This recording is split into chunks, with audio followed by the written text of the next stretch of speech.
Hey everyone, peace and good health. This is Jay from Herbal Chemistry, going live, so I'm gonna wait a little bit before I start. Day before yesterday, I had did a smoothie. No, that wasn't smoothie yesterday, day before yesterday. Or was it? Not sure. But anyway, I did a quick video, and I had promised that we were gonna do something on how to take B12, or how to activate B12. So, because I missed it yesterday, I kind of feel like I owe you guys a little bit more. So we're going to go a little bit deeper into B12. All right, we're going to talk about B12, touch on CMOS and why CMOS is such a big deal. Just a few aspects of it. And then I'm going to show you pretty much how I take my B12. All right, so I don't see anybody joined in yet. So you guys are going to just have to catch it on the back end. All right, time is definitely of the essence. So here we go. We're going to talk about B12. All right. We're talking about balamine, okay? Also known, sometimes you'll see it as cyanocobalamin. Sometimes you'll see methylcobalamin. Or you just might see balamine by itself, depending on what sources you're getting it from, all right? So, in order for B12 to be assimilated in the body, it has to go through a series of transformative changes. There's a lot of metabolic changes that are happening inside the body. And one of the key ingredients is bacteria. B12 doesn't happen without bacteria. So if your bacteria is off, there is no B12 synthesis. Okay, I'm going to repeat. If your bacteria is off, there is no B12 synthesis. You do not get it. Okay, in order for your body to assimilate B12, you got to have bacteria. Bacteria is part of the key that helps to break it down. And one of the biggest problems that we're having is that bacteria is found in the colon. And 90% of us here in America, we have the worst colons. We have no bacteria. We have nothing going on down there. There's no flora and fauna down in that colon. You need that flora and fauna, okay? So in order for B12 to function, again, banging it hard, look, it needs bacteria, okay? Now, the problem with us not having bacteria is that we sometimes tend to forget that there are so many different environmental toxins out there that are just ruining our bacteria. It's not just ruining the bacteria, but it's also mutating the bad bacteria and some of the bad fungus and yeasts that live down in the colon as well. So now we have this mutated yeast and fungus and bacteria, and it's stomping the good bacteria out. And now you can't process the B12, okay? So as a natural health practitioners, we're finding it even increasingly difficult. There was even a point where powder arco would work really well for yeast and things, and now we have to mix powder arco with red clover and various different things because these bacteria, these negative and bad fungus and yeast, they're starting to mutate and they're getting very resistant. So now we have to make necessary changes, but we never want to forget that environmental toxicity plays a huge part in what's going on down there. We have to sometimes get out of this Western perspective of, I'm low on this, let me take this for that, because that might not be the key. Sometimes you need something else within to help you process it. So managing the bacteria is huge. So that means, yes, you take your probiotics. Yes, you have to eat your fermented foods. And in some cases, towards the end of the video, I'm going to show you where we're actually going to use fermented foods to kind of give us a heads up to activate the bacteria, while if you're seeing a naturopath, clinical herbalist, or a holistic practitioner, they can kind of help to get your flora and fauna back together. Because in the meantime, we got to do what we have to do on the outside to get it in. All right, so we touched on environmental toxins. I got notes this time, so I'm going to make sure I stay on point because guys know I will go anywhere and everywhere. Okay, so let's also keep in mind that B12 is something that the human body can make on its own. B12, the human body will make on its own if you have, one, the right bacteria and it's active, and two, you have to have a particular trace element called cobalt. Cobalt will be used by the bacteria in order to help synthesize its own B12. But guess what? If you're missing cobalt or you're missing the bacteria, you're not making your own. So now you're outsourcing for it. Okay, you're going to be outsourcing for that bacteria. You're also going to require something called intrinsic factor, which is needed for you to actually activate and process the B12. And a lot of times that becomes an issue because that's also found in the stomach lining. In fact, intrinsic factor tends to be compromised in a lot of people who have surgeries down in the stomach area. They don't tell you that, which is why they're always handing you supplements of B12, because the intrinsic factor winds up being compromised. So you want to make sure that you're managing your intrinsic factor, which means managing how much calcium is coming into the body on what sources, It could sometimes block the intrinsic factor. You want to make sure that you have plenty of cobalt coming in trace elements, and you want to make sure you have your bacteria in order to manage that B12. Okay, so keep in mind you can make your own B12. All right, now here's the special thing about sea moss. Sea moss is awesome. Sea moss, for one, it contains B12, cobalt, iron, and zinc. One of the weirdest things is that if you take a multivitamin and you have copper, iron, and zinc in it, guess what? Something's going to cancel out. Okay, but with sea moss, none of them cancel out. It's like it fits perfectly into the receptors. All right, and it functions as a soluble fiber, which is why most people, when they take sea moss, they start having the movements, and they start noticing that they have bulkier movements, more frequent movements, because now not only is it functioning as a soluble fiber, but it's also functioning as a prebiotic. And prebiotics are what?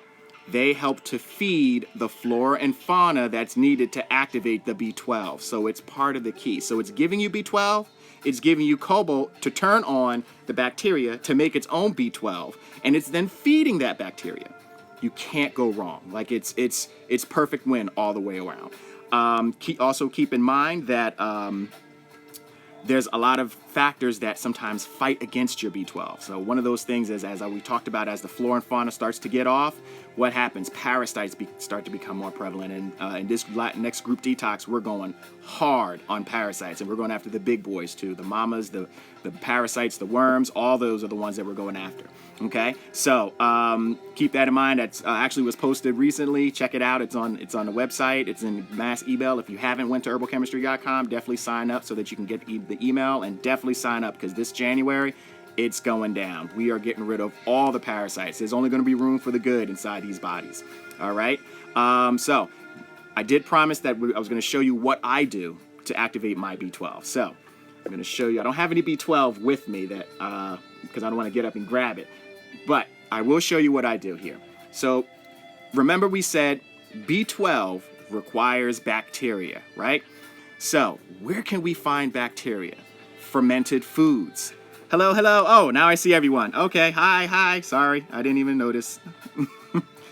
All right, so where can we find bacteria? In our fermented foods, right? So our fermented foods, we're talking your kefir, you got your yogurt. You know, I'm not a big fan of the dairy, but sometimes I will make an exception for fermented dairy in small amounts, okay? And only if it's coming from a good source, all right? Hopefully it's not, you know, like pure white cows, because unfortunately, if the milk is pure white, that's not real milk, because you've never seen milk come out of a cow before. But, you know, it is what it is. Sometimes you got to make it look a certain way so that people could buy it because it looks perfect and we buy it.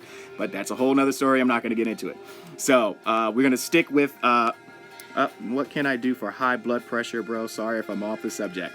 All right, so I tell you what, shoot me a DM and then we'll talk about that, because blood pressure is a whole nother topic, and that's a symptom to another problem. Blood pressure is a symptom to another problem. It's like you're driving over the same pothole and you keep changing the flat tire. So we don't fix blood pressure. We want to go after why you're hypertensive. And a lot of times it does have to do with toxic buildup in the GI and waste material. So, but with that being said, definitely shoot me a DM and we'll talk about it. All right, now going back to the B12, right? So if you need bacteria, you need the bacteria to activate your B12. So we're looking for sources of bacteria. So now we're looking at our kefir, we're looking at our yogurts, we're looking at our kombucha, we're looking at fermented rice, we're looking at kimchi, we're looking at anything that creates bacteria. Sometimes we look at it as being something bad. But say you have some carrot juice and it starts to go bad in your refrigerator and it starts to have that fermented. What it's doing is it's losing its B vitamins, some of its A vitamins, and it's being replaced with bacteria. So you don't get something for nothing. Instead, it kind of trades places. So sometimes that almost sour carrot juice might actually be good, provided that it's, you know, pure carrot juice without all the pesticides and toxins and trash that they throw in it. These are the questions we're supposed to ask when we talk about our food, but for whatever reason, we don't. So going back to the bacteria. So I'm going to show you what I use. I actually, you know, I'm not a really big promoter of other products, but it is what it is. I like to use this here one called BioK, okay? It's a fermented rice, all right? You can take a fermented rice, you can take a yogurt, You can take a kimchi. If you're going to use yogurt, just make sure it does not have anything in it. Nothing. Zero. None of that fake syrup, fruit, and all that other stuff. If you want to add your own fruit, you can add your own fruit. My suggestion is, if you're going to get yogurt, go get it from like an Amish market or someplace where it's just yogurt, okay? Just plain yogurt, nothing else in it. And it's, not Greek yogurt either, just plain yogurt.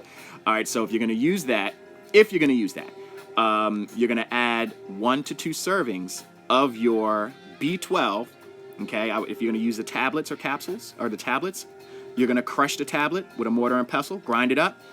Take 1 to 2 servings, throw it in there, and then what you do is you leave your bacteria outside on the table. You leave it outside on the table, okay, overnight, and you let it sit. And what will happen is the bacteria will start to go in and do its job on that B12, and it's going to activate it. And then guess what? When you ingest it, it was almost like it was an enzyme. Nothing happens in the body without enzymes, nothing. So now it's already ready to go, and you may start to notice some significant changes. Now the B12 starts to work for you the way that it should, instead of you continuously increasing the doses because it just doesn't seem to work as well as it used to. There's a reason for that, because of what's going on in the gut. Now, this may be a temporary fix, or this may be a way to improve how you're absorbing your B12, but keep in mind, you still got to go to the root cause of the problem. And, you still have to clean out all that trash, because we are all collecting trash every single day. If you're walking outside and you're breathing air, you're collecting trash. I wouldn't care if you are 100% raw vegan. Guess what? You're not getting it, okay? You're still missing out on a lot of nutrients. There's no more tetraborate or boron in the soil, so you're missing out on that. You can forget the plants having ample amounts of cobalt. You can forget, and then you got to add in the fact that there's going to be glyphosate and dioxin because they ruined it from the soil. And remember, if they're taking things from remember they have the soil, so we may not eat the animals, but the animals do poop, and whatever they excreted is technically connected to whatever they just ingested. So guess what? It gets planted right back on the soil, and then we turn around and we take in those toxins all over again. It gets rinsed and repeat and recycled. All right, so I think that's about it. All right, so if guys have any quick questions, I'll answer 1 or 2, and then it's about time. I got to head on down out. Hey, what's going on? Peace and good health? Peace and good health? All right, guys. I'll talk to you guys later. Peace and good health. Hope you guys enjoyed this segment. Like, share, subscribe, all that other stuff. Herbalchemistry.com. And don't forget, there's a YouTube channel. We'll have some more videos coming up really soon. All right, guys. Talk to you soon. Peace and good health. That's all right. You'll catch it. It should still be up, brother.